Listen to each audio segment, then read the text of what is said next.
Pinuntirya ng Israel ang isang major gas field sa Iran. Kita nga po sa video ang lawak ng sunog sa South Pars gas field. Kasunod nga po ng panibagong airstrike. Gumantiho naman ang Iran at binomba rin po naman ang Ras Laffan facility sa Qatar na isa ring pangunahing pong gas plant sa buong mundo. Kaya po si US President Donald Trump nagbabalang tuluyan daw pong bobombahin ang buong South Pars gas field kung muling aatake ang Iran sa Qatar. Gagawin daw po ito ng Amerika at may tulong ho naman daw mula sa Israel.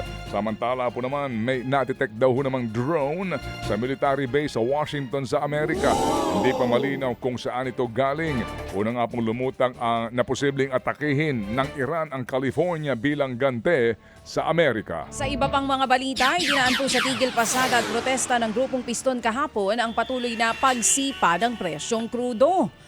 Aminado po ang grupo na dismayado sila sa desisyon ng Pangulong Bongbong Marcos Jr. na kanselahan nga po o kanselahin ang dagdag pasahe. Pagbabanta po ng grupo, hindi daw titigil ang serye ng transport strike. Apektado tuloy ang mga pasahero na walang masakyan kahapon. Ang iba kung hindi naglakad, napilitan pong mag-book na lamang ng masasakyan. Pati sa Cebu City, nagkasa rin ng tigil pasada ang grupong Piston.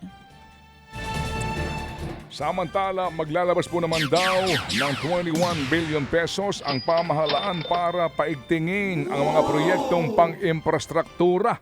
Ito raw po ang nakikitang paraan ni Pangulong Junior para makapagbigay ng karagdagang trabaho at maprotektahan ang ekonomiya.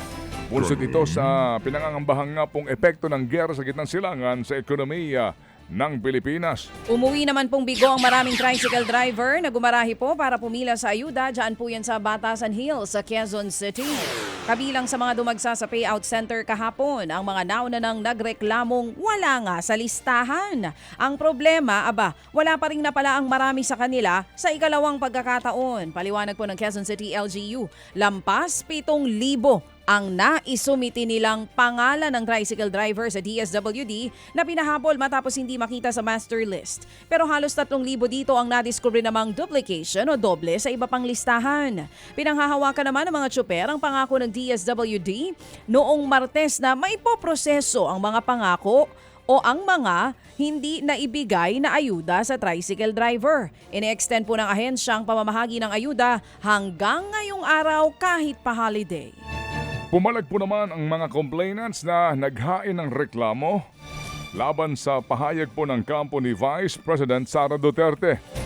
Ayon po sa defense team ng bise, nakaangkla lamang sa mga haka-haka ang reklamo labang kay VP Sara.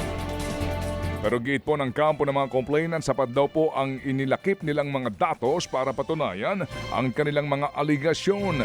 Tila may malubharaw po na pagkakamali ang mga abogado ni VP Sara sa kung paano po nila nauunawaan ang konsepto ng ultimate facts. Kung babasahin daw kasi ang reklamo, malinaw ho naman daw na nakalatag ang ultimate facts na hinahanap ng kampo ng bise. Banat tuloy ng mga complainants, baka daw maling reklamo ang nabasa ng bise. Magsisimula nga po ang hearing sa impeachment ni VP Sara sa Marso 25.